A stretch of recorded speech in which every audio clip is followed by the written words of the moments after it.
friends, welcome back to another episode on the podcast. If you're new here, welcome. I feel like today's going to be a fucking juicy one.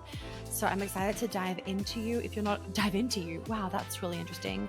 I'm excited to dive into you. I think that's what my fiance is allowed to say to me, but I probably shouldn't be saying to you. Anyway, on that note, today we're talking about cheating. And we're talking about the influence that it has when the woman is making the money. If I am correct with, and generally speaking with my hypotheses of trends that happen, there's going to be something that happens. I reckon give it about 2 years and all of a sudden the talk of the town is going to be how women that are making more money need to can repolarize their relationship so that he still feels like the man.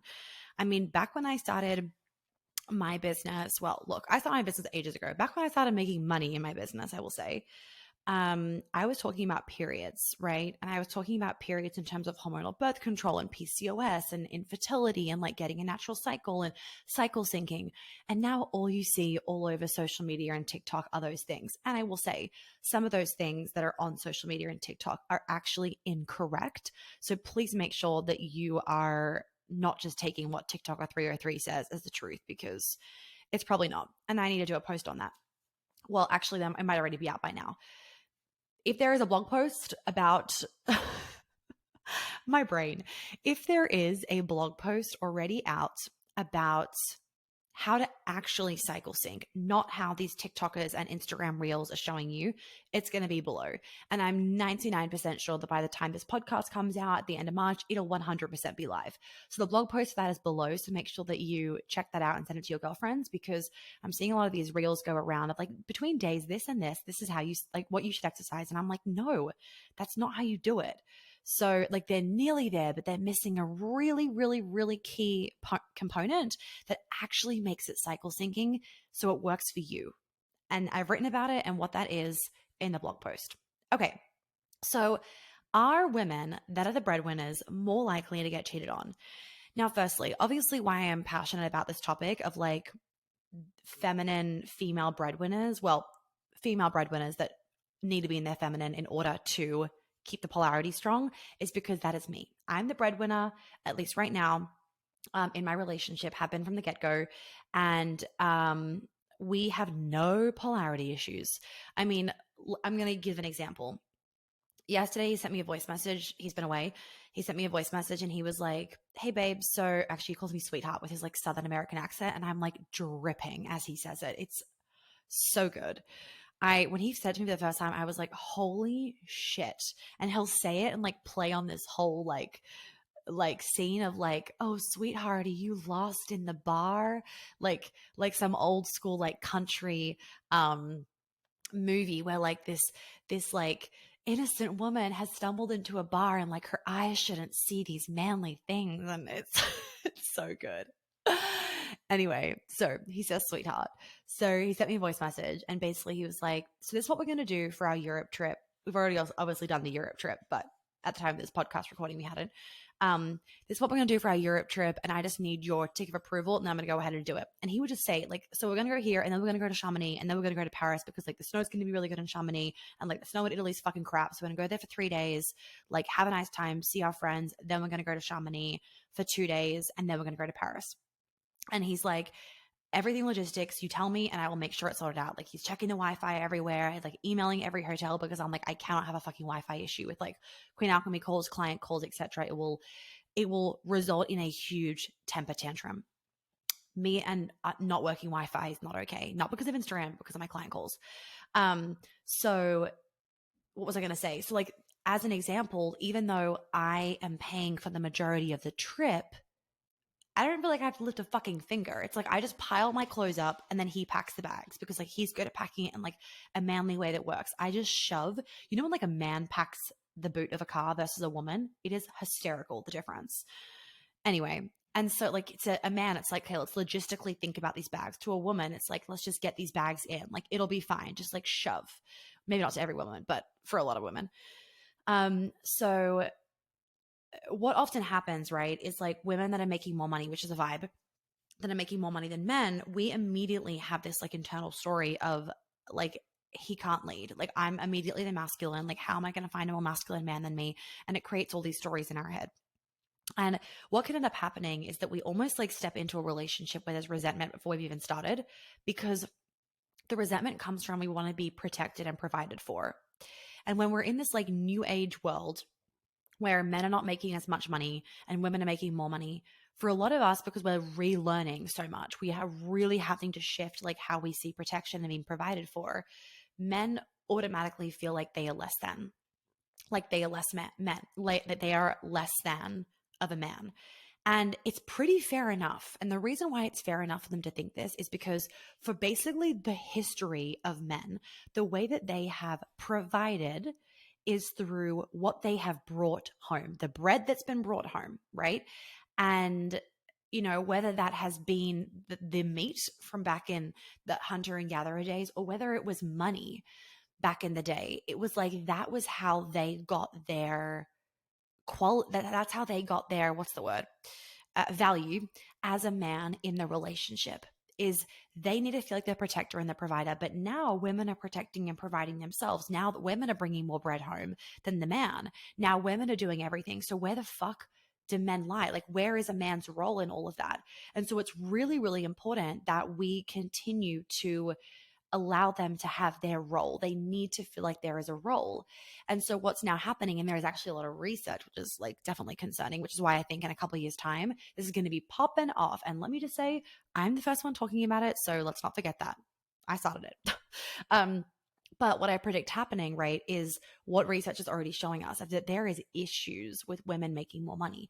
Now, is it an issue that women make that a woman makes more money than a man? No, but the issue is in terms of how the money is affecting the relationship. That is the issue, right? So the money isn't the issue. It's about how the money is affecting the relationship. That is the issue. And a really key component of this is your relationship with money and your partner's relationship with money, right? So if you haven't done your healing work around money and he hasn't done his healing work around money, that's already causing a problem. Doesn't mean it's a problem that can't be fixed, but like that's something that you already want to be working on, especially if the two of you have a different relationship with money. So if he's really scarcity like mindset, for example, and you're a very abundant mindset, I mean, that's going to fucking clash. That's going to cause some fights around money. And 70% of people say that the number one cause of turmoil in their relationship is money. Problem. That is a major problem. Most couples, this is like not, you don't even look up the fucking research to know this. Money is like the thing that people don't want to talk about it. And so when you can have an open relationship with money and an open conversation with money in your relationship, you're already putting yourself in a better situation so that you are not getting grouped into the statistic of you've been a woman that has been cheated on because you've made more money. Because what this is going to end up happening, what's going to end up happening, I think, is that women are going to start to feel a lot of shame and maybe retaliate for it. Hopefully not. They're going to feel a lot of shame now around making more money, because it's like, well, I don't want to be abandoned. I don't want to be cheated on. I don't want to be hurt. I don't want to be broken in that kind of way because of my success or because of the amount of money that I'm making. And I completely get that. That's why I'm making this episode, because everything that I'm talking about today is going to be some key things that I want to make sure you ladies are nailing in your relationship, so that you never feel like your success is at the detriment, right, of your relationship, because we get to have both. One of the key things, obviously, is that, and I talk about this in way more detail, obviously, in the Feminine Female Breadwinner, my program, is if you and him tie protecting to and money to money. Sorry, if you and him provide connect protecting and providing to money, that's already something that you have to work on, right? Because there's a million different ways to protect and provide that are not related to money. And so I always feel protected and provided for by my fiance, not related to money. Like, yeah, it's really nice when he buys me flowers and he takes me out and he does all those things. Yeah.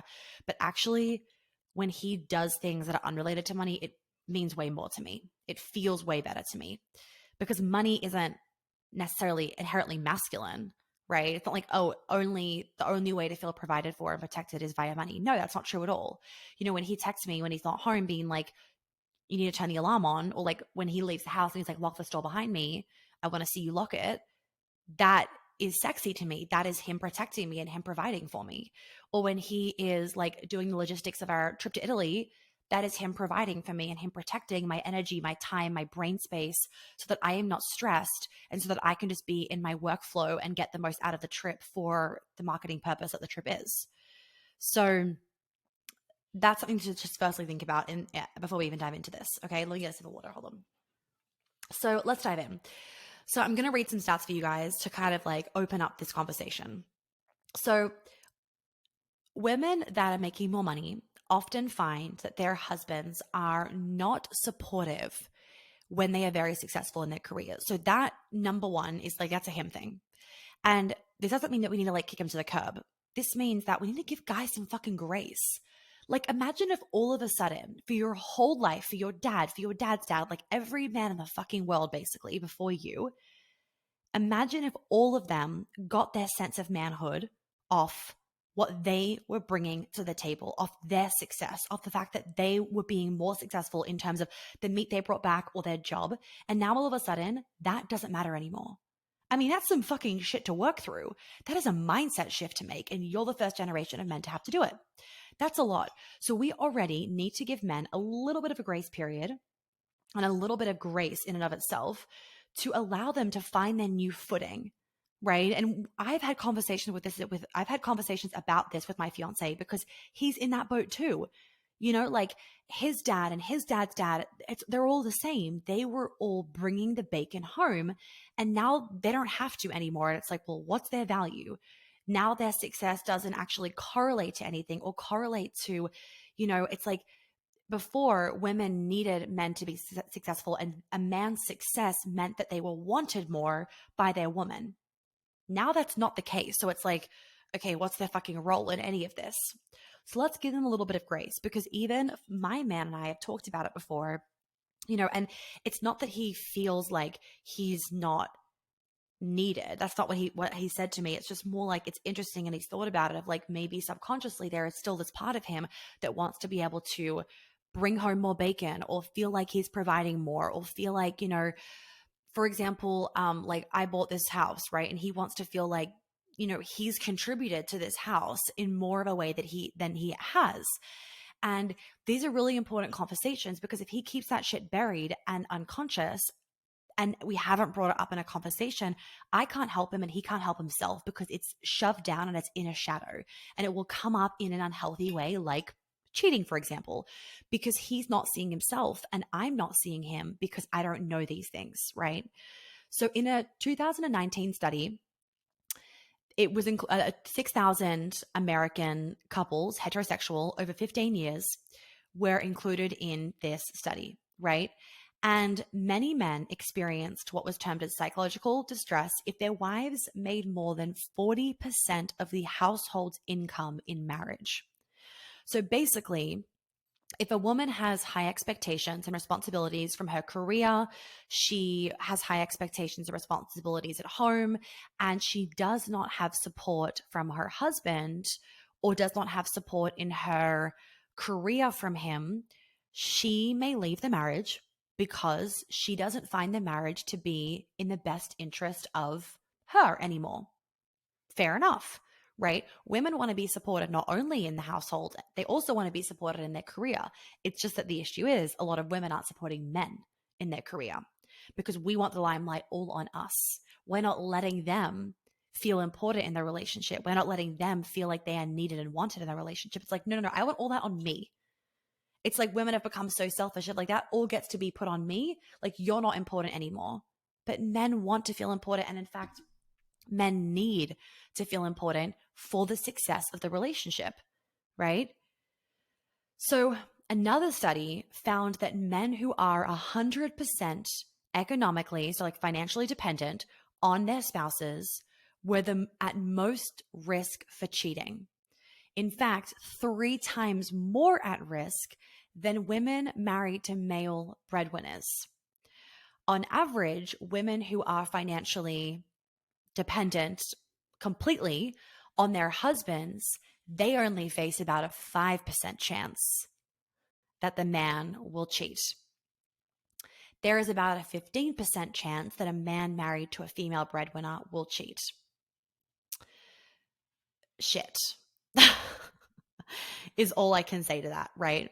And these obviously were done in about 2019, so it's been a few years, but still, this is something that I don't want you guys to shy away from, like, oh, I don't want to look at this. I want you to actually look at this so that you can make sure that you are not put in one of these statistics, right?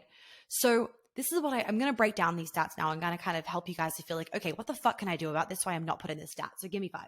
Okay, so firstly, we know that if a woman is 100% financially dependent on her husband, there's only a 5% chance of cheating. Okay, if a man is 100% financially dependent on a woman, there is, they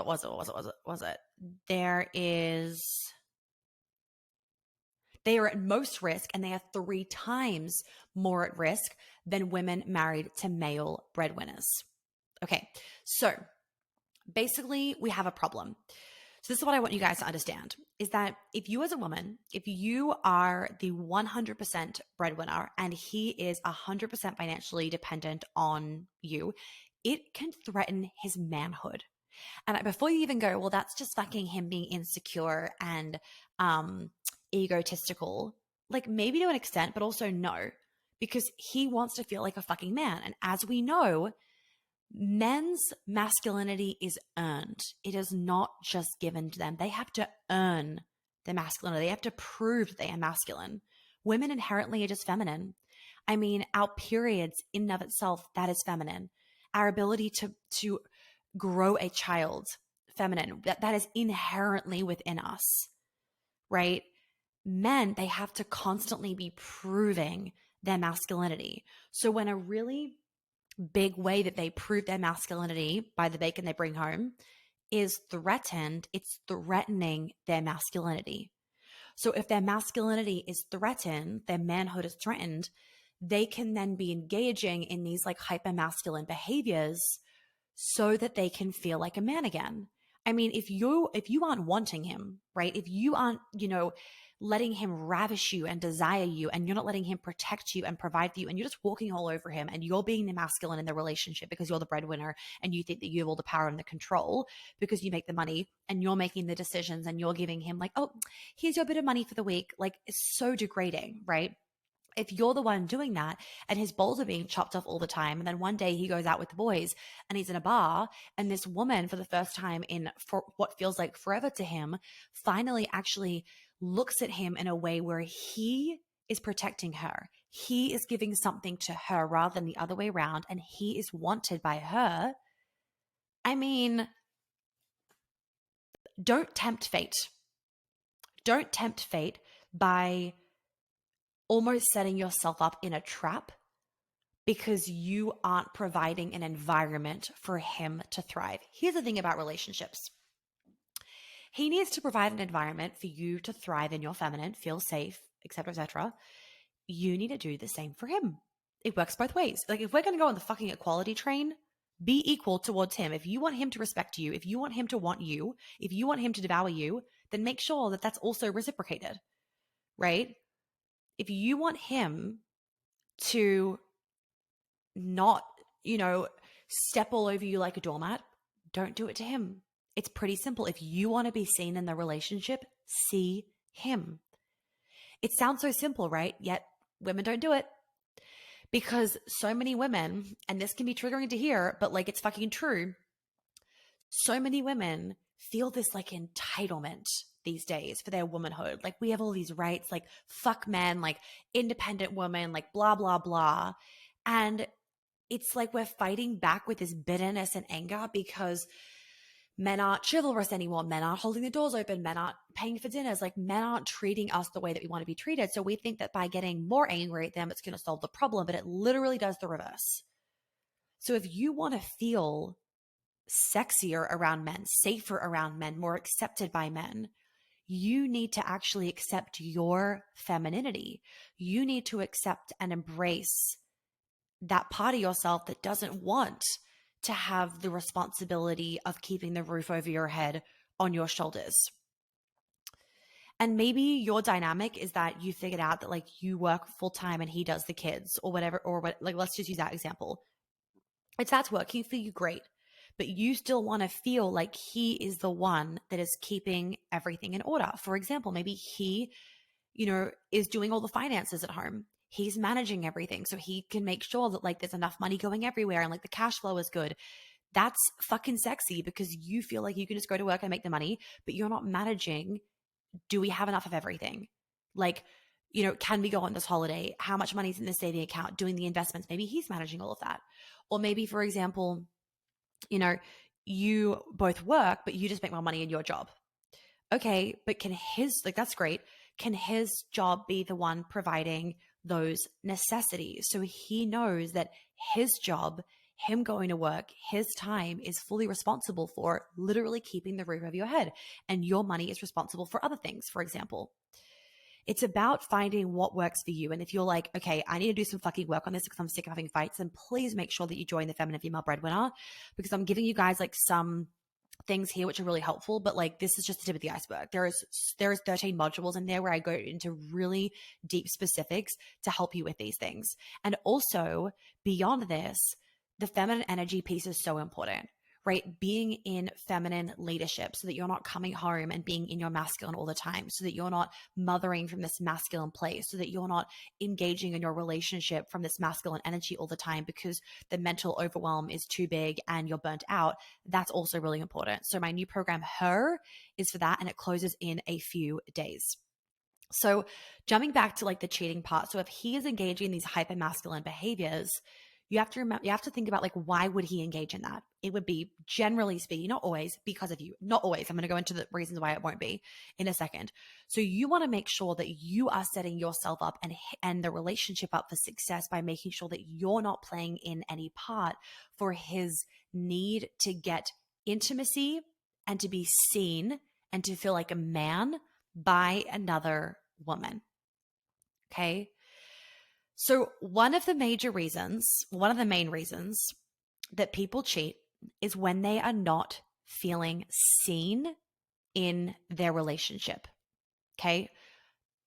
Often, hence I made the feminine female breadwinner, women that are these like girl bosses, boss babes, whatever, wives, and making all the money, they see their male partner as less than. And there can be some resentment for him not providing, like there's some shit around money, to say the least. And you feel like because he's not bringing in as much money and like, it's on you to make the money to like pay for the fancy trips or whatever it is, there can be a little bit of resentment that starts to build. Even if you don't want to admit it, you probably love him to death and you don't care. I get that, but there could be a little bit of resentment. And it doesn't mean that the way to solve the resentment is that he needs to make more. There's another way to solve the resentment, not that way, okay? But the main thing is like the being seen is really important. So he wants to be seen and enough for you, right? And he wants to be seen and enough for her, a woman. He wants to just feel seen and enough inherently within himself. So eventually he gets that feeling elsewhere if you're not giving it to him. And let me just say that if you're not feeling seen by him, you very well may go elsewhere to get that feeling too. We want to be seen in our emotions, in our feelings, in our opinions, in our expressions, in our desires, in our needs, in our wants, in our dreams, in our goals, in our relationship. It's important that you feel seen, and it's also important that he feels seen too. Okay? And the reality is that in most cases, people cheat when the relationship is not giving them what they need. Not just what they want, but also what they need. This kind of relationship is also often one full of resentment, full of a lack of communication, values are not aligned, and you don't feel like you are a team. You feel like you're always butting heads. And actually, one of my clients the other day asked, Monica, do you think it's bad that like, she goes, do you think like my husband and I are like codependent? Like we have lunch every day together. Like we just want to always spend time together. We love like hanging out and like we both work from home. So we see each other a lot. And then we'll have like, lunch together in the kitchen, etc., etc. We go on walks together, blah, blah, blah. And it just goes to show that we are now questioning our fucking love. I mean, social media has made it where we are questioning our obsession in a good way and our love for our partner because we now think, oh, am I codependent? Because you want to have lunch with that person every day. No, you're not codependent. You're fucking in love with them. If you are excited about having lunch with that person every day and not from this like needy, like, I don't feel enough without this person. I don't feel safe without this person, but like you just love spending time with them. No, you're not codependent, but also when you're in a fucking loving relationship, you are a little bit codependent, and that's not a bad thing, right? You are dependent on that person because you are. Maybe you're dependent on them for, paying the mortgage, or you're dependent on them for being the plus one to the wedding that you have to go to if you're a friend, whatever. It's like you are dependent on them. And a bit of dependency is not a bad thing because that is the beauty of being in a relationship, that you get to be dependent on somebody and that somebody else is dependent on you. It is a beautiful feeling when you have that person to call. It is a beautiful feeling when that other person feels dependent on you to relax or to feel safe or to, let go of a stressful week at work. That is the beautiful thing about relationships. And it makes me sad that fucking social media has made it where we have started to question our love and we have started to, be so independent that it actually is making us unhappy. Like hyper independence is a bad thing. It's not a good thing. And being independent to a point is really important so that you are not like anxious all the time and like anxiously attached to somebody. But I also want to let you guys know that relationships aren't perfect. There's always going to be something that you need to talk about and work through. And if at any moment, whenever there's like a rough moment in a relationship, or whenever there is a little bit of a hurdle to get over in a relationship, if your default is to leave and get on the next app and swipe because it gets a bit hard, you're probably doing the exact same thing to yourself and in some other area of your life. I encourage your default to start to be less modern social media vibes and allow your default to be that when there is a road bump, when there is something a little bit sticky and hard that comes up, allow your default to now be intimacy, to soften, to work through the thing. Our modern society is teaching us that when something gets hard, just swipe left, turn away, there's something else. It's this shiny object syndrome. And I encourage us to all take a little bit of an old-fashioned twist to things. What has made those relationships stay together for 65 odd years that we still hear about these days, of our grandparents or our friends' grandparents or whatever it is, and they've been together and they're still in love 70 years later? What has made that work? They didn't have social media. They didn't question their relationship when things got hard. They didn't label the person as gaslighting, a narcissist, or this or that. And it doesn't mean that there aren't narcissists and that people don't gaslight. It doesn't mean that. It means that we need to stop just slapping a label on something and then turning the other direction, because we deserve more as women. And we're independent and we're not going to fucking put up with this shit. Like, yeah, there is an element of that. I don't put up with fucking shit. But if there is little bits of shit every once in a while, I'm sorry, but if you love the person, that isn't a reason to leave, in my opinion. Like, there are hiccup moments in my relationship. There are moments where I'm like, oh, this shit is so fucking frustrating. Why are we like not seeing eye to eye on this? Like, why are we butting heads? But it is so small in comparison to the rest of the things, because whenever those moments happen, as soon as we drop into intimacy and we communicate, or we just pause and go, you know what, babe, it's fucking late. Let's revisit this tomorrow with a clear head. As soon as we do that, the problem's over. And we are always coming back to love, because we really both have this mindset, and I encourage you guys to have it for yourselves as well, of not giving up, of we are in this relationship for the long haul.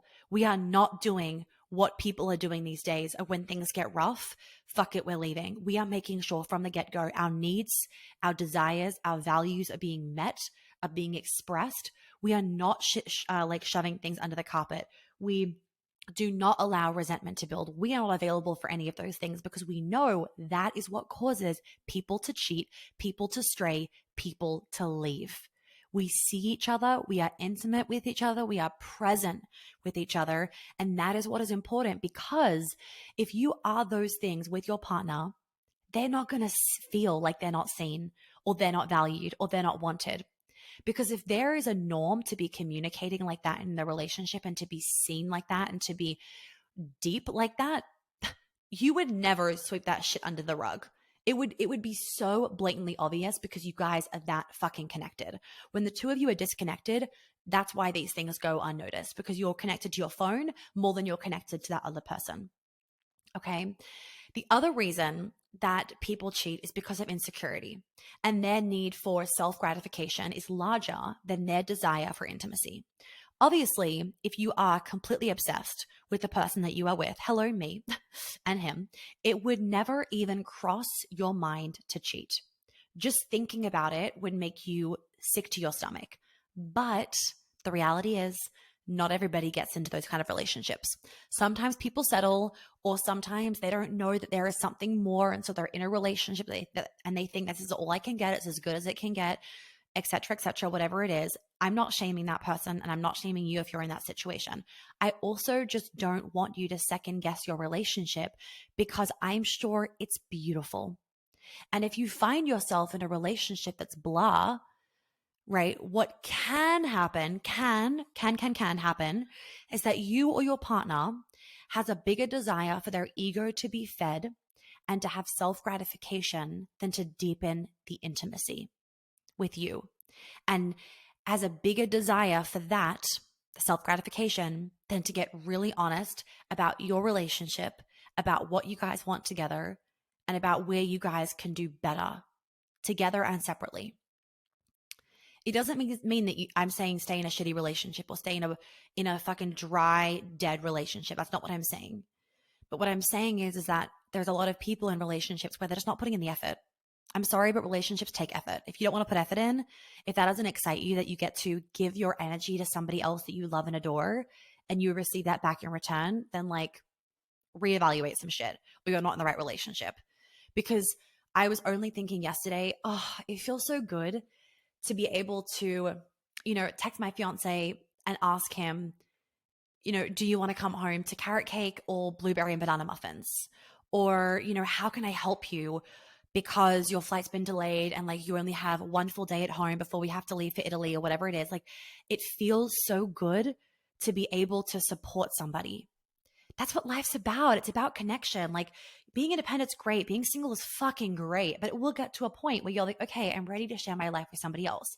But what can be blocking you from also calling in that relationship is if there's a part of you that doesn't want to have to share your time with somebody else. If there's a part of you that isn't excited or doesn't have the resources, time, energy, soul space, heart space to give a part of you to somebody else. So when you are in a relationship where the other person is more concerned about their own self-gratification, it can just mean that they are putting more of their energy towards themselves than you. It doesn't mean that they should put more energy towards you than themselves. That's what I'm saying, because self-care is really important. And you also don't want to be in a relationship where, no energy is going towards yourself, because you'll end up resenting the other person. And like, you guys know the whole host of things that come with that. But I'm just saying that you want to be with someone that isn't in a relationship just to meet their own needs. They're in a relationship because they want to be in that relationship and they want to keep growing and deepening and strengthening the relationship. So part of being a mature adult means that you can defer your own self-gratification for the bigger picture. For example, not drinking your life away the night before you get on an international flight. Been there, not doing that again, right? So that example, it's like you're deferring your own self-gratification of having a fucking loose as hell night for the bigger picture, the international flight that you have to get on. So instead of getting a quick fix one night by someone that isn't your woman or your man, you actually fix what needs to be fixed in the relationship that's causing you to stray in the first place, because that's going to bring more happiness in the long term. Doesn't mean everything can be fixed in a relationship. That's not what I'm saying. But I'm saying, like, you want to be with someone that's tried or has the self-respect and therefore respects you to end the relationship before it got to that point, right? When people have a lack of self-commitment, vision, and frankly, self-esteem, they can find themselves more focused on making themselves feel good rather than focusing on the relationship. Think about what I always say. People that respect themselves respect others. If that person that cheats respects themselves, they'd also respect you enough to not cheat and tell you that they don't want to be with you before they go and do something like that, because that is what somebody with self-respect does, because they respect other people, right? When you're in a relationship that's thriving, no one's going to cheat. That's pretty obvious. And I know that we want to ensure that we're all doing our part to make sure our relationship is ticking the boxes for both of us, right? Like, what even is a good relationship? I get asked this all the time, right? Especially if you're a modern woman and the two of you are navigating a very new way of being in a polarity, e.g., you making more money than him working less than you maybe, you both working from home, etc., etc. It's vital that you have these things in check. So I'm going to go through a bit of a list. Deep intimacy. In conversation, you are present. You want to fully understand the other person. You always make them feel supported and loved, even if you don't 100% agree with their opinion. You let them have their opinion. Next one, intimacy with sex. You prioritizing physical intimacy and you embracing those moments that come along, so important. You don't just plan your sex life and make it a chore where it loses its spice. You are able to be present in those intimate moments so they can become even bigger. Deep communication, right?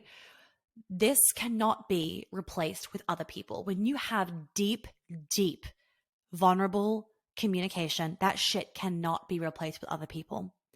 You make them feel seen and unconditionally loved. Unconditionally loved. You support them in their ambitions, their dreams, their desires. You make them feel safe. You are completely honest with them and you share your heart fully. What else did I write down to give you guys? Oh, you don't fall into the trap of a routine with sex, saying I love you and not having special date nights. You put effort and energy into your relationship. Key example. Bye, babe. Love you. Love you. Love you. Love you. No, pause.